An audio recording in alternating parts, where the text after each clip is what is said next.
E aí pessoal, beleza? Bem-vindos a outro vídeo do canal Coleção Paralela. Para aqueles que ainda não sabem, eu sou o Rodrigo e esse é mais um dos nossos vídeos de segunda.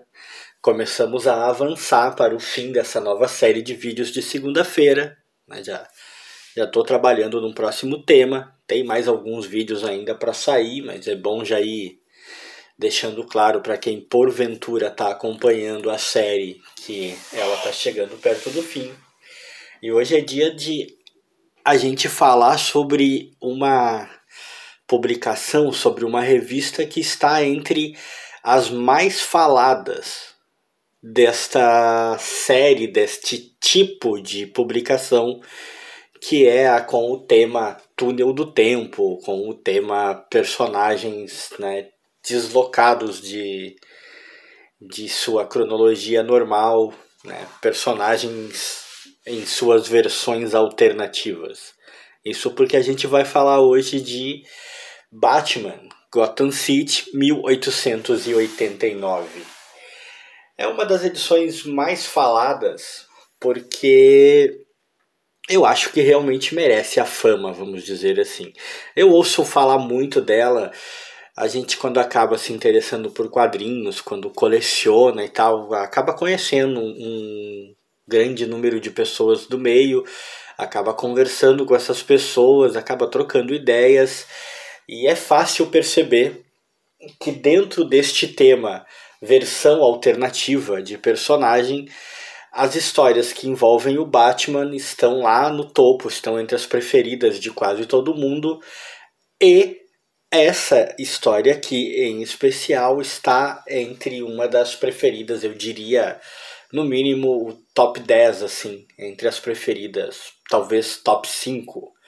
Né? Uma história muito conhecida, muito falada, e que tem uma espécie de co-irmã, que também vai aparecer aqui nos vídeos do canal, também vai aparecer num desses vídeos de segunda-feira, mas ela tem, né, quase uma contraparte, quase uma continuação, vamos dizer assim. E eu particularmente gosto demais, eu acho que a fama desta edição é muito justificada. Eu tenho essa ediçãozinha aqui da editora Abril, né, que foi publicada pela Abril em 1990, né, uma capa cartonada. Como eu sempre falo, na época isso era tipo o máximo de luxo, né, principalmente da Abril.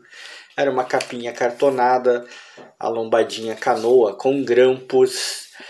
É uma história de dois caras muito geniais, né? Nós temos aqui o roteiro do Brian August, né, figurinha carimbada, todo mundo conhece, e os desenhos do Mignola, né? Quem não conhece o Mignola? O Mignola talvez, né, em começo de carreira, começando a despontar de verdade, né? Para eu, na época, quando eu adquiri essa edição, esse nome não significava nada. Eu não conhecia muitos trabalhos dele, não tinha prestado atenção em muita coisa dele e muito menos conhecia a criação máxima do cara, o Hellboy, né? Não tinha esse conhecimento.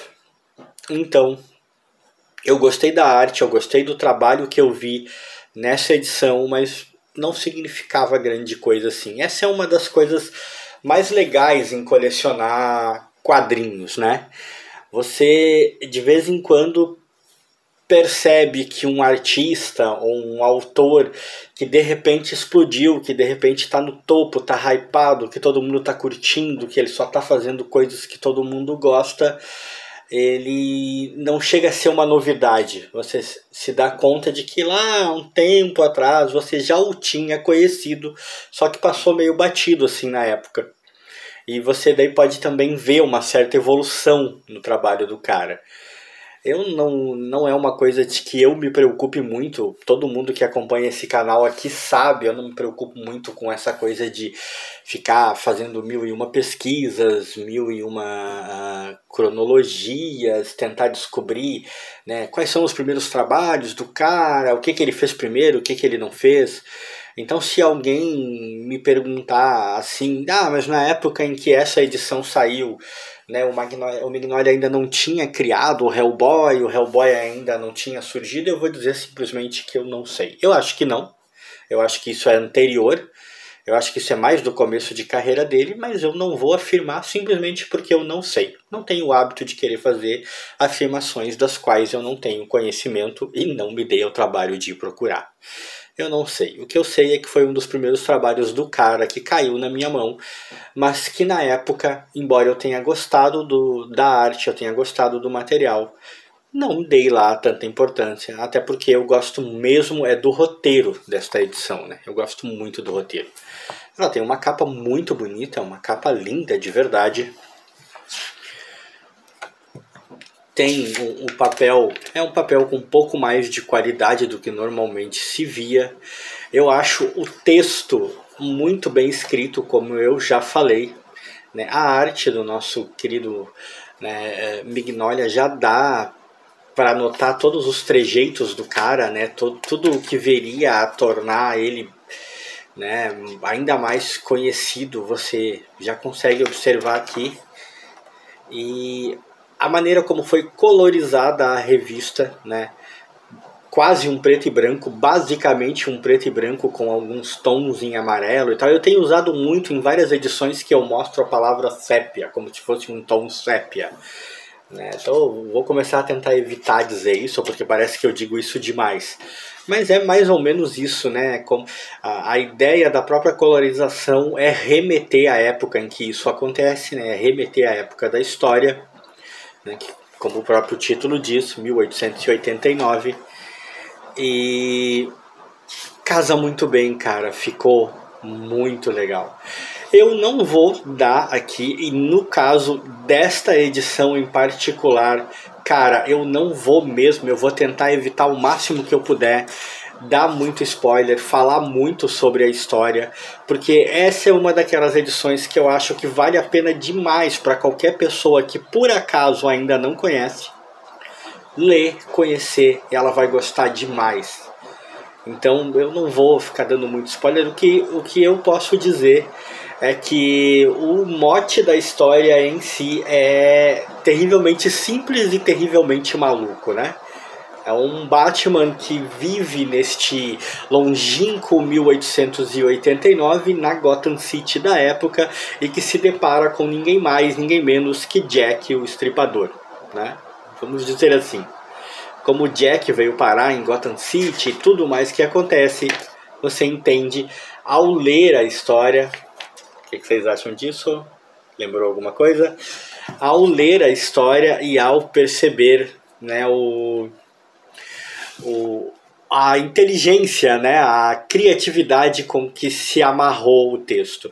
Essa coisa de pegar um personagem histórico real, mesmo que um personagem histórico tão terrível quanto o Jack o Estripador, e amarrá-lo numa história totalmente fictícia, com um personagem totalmente fictício, é uma prática da qual eu gosto muito, que infelizmente com o passar do tempo faz com que os autores corram demais o risco de cair no lugar comum, né? Chega a um ponto em que começa a parecer meio repetitivo, porque muita gente já fez e muita gente fará, mas é aí que a gente vê os bons autores, os bons roteiristas e o quanto eles estavam inspirados quando criaram essas histórias. E neste caso aqui houve realmente muita inspiração. A história é muito bem escrita, a maneira com que se amarrou é muito bem escrita. A explicação do, né, como foi se lidar com Jack o Estripador, né, é uma coisa tipo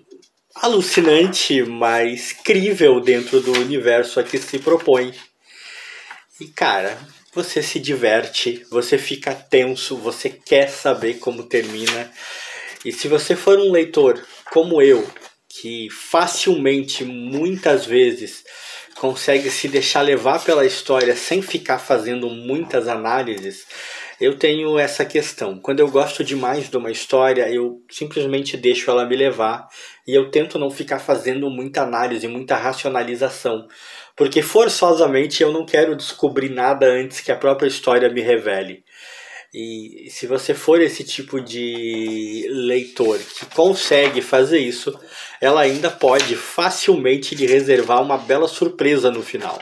Ela pode facilmente nos surpreender. O que, cara, é muito bom.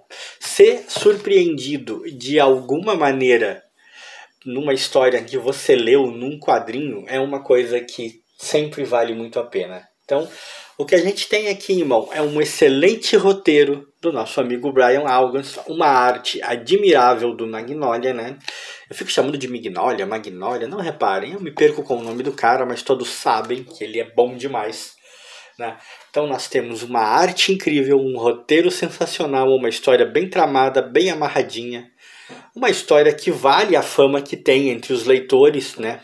Principalmente os que conheceram, os que leram, né? Uma história que está entre as melhores do gênero a que se propõe, essa coisa do túnel do tempo, e é hiper recomendada. Eu acho que já teve reedições, já teve republicações, ouvi falar alguma coisa assim, né? E se você tem a oportunidade de comprar uma dessas, se houve essa republicação, ótimo, não perca, compra. Se não tiver e encontrar essa edição que a Abril publicou, compra também. Na verdade, se puder, compra esta. Eu não tenho absolutamente nada contra essa coisa das republicações. Não tenho nada contra, muito pelo contrário, às vezes eu até acho que é realmente uma oportunidade de atingir um público que não teve acesso a um bom material que já foi publicado e que se não voltasse agora ficaria menos conhecido, né? Não tenho nada contra em si, mas como eu sempre digo, não é uma coisa que me atrai, eu não me atraio por edições de capa dura, luxuosas, ônibus, essas coisas todas que aparecem hoje em dia me parecem desinteressantes. Eu não tenho interesse, na imensa maioria, alguma coisa assim, há que se ser honesto. Não vou aqui querer jogar dizendo que nada do que sai hoje em dia nessas mega edições luxuosas me interessa. Alguma coisa causa interesse sim, eu já vi algumas edições do Fantasma que foram lançadas que eu achei interessantes, embora não tanto a ponto de eu querer comprar. Eu tenho uma boa coleção de Fantasma que eu pretendo ampliar muito ainda, mas comprando edições de formatinho mesmo, edições antigas, né? Eu tenho visto também algum debate, pelo menos no momento em que eu estou postando esse vídeo, eu tenho visto algum debate sobre a pilha de leitura dos caras, que todo mundo tem pilha de leitura, que os caras têm pilhas de leituras das quais eles nunca vão ler, que, né, é um consumismo desenfreado e tal, e cara, eu não discordo disso, é realmente verdade. Você parece assistir vídeos de algumas pessoas que têm pilhas de leitura tão gigantescas e tão infindáveis que a impressão que você tem é que esses caras nunca vão terminar de ler aquilo e eles nunca vão parar de comprar também.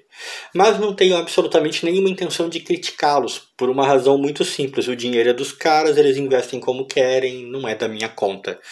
Mas admito que isso me ajudou a pensar um pouquinho em não ter uma pilha de leitura imensa. Eu tenho uma certa quantidade de edições que eu adquiri que eu ainda não li. Estou tratando de lê-las, né? Tô lendo elas, devorando uma após outra, gostando do material que eu adquiri, né? E pretendo dar uma pequena controlada, até porque eu me decidi por 3 focos na minha coleção e vou me manter um pouco mais nesses focos, né? Outras aquisições serão mais de ocasião, mas neste novo mundo, enfim, o que eu estou querendo dizer é que nesse novo mundo dos quadrinhos, nessa situação atual em que vivemos, tem muito disso, tem muita coisa de edição de luxo, muita coisa com capa dura, muita coisa maravilhosa, graficamente falando, e que está republicando muito material antigo que tem muita qualidade, mas extremamente caro, extremamente fútil muitas vezes, porque é o mesmo material que você vai no sebo e muitas vezes compra R$5 a R$10 reunido numa edição de capa dura por R$80 e R$100. Eu não consigo me adequar a isso, até porque o meu prazer está nessas ediçõezinhas aqui. E quase tudo que eu for mostrando para vocês nesse canal vai ser sempre nesses moldes, porque é aí que está a diversão para mim. E eu já falei demais. Se você gostou dessa edição e não conhece, compra, seja a reedição, caso tenha havido, seja esta edição aqui, não importa, compra. E desse vídeo, se você gostou, deixa like.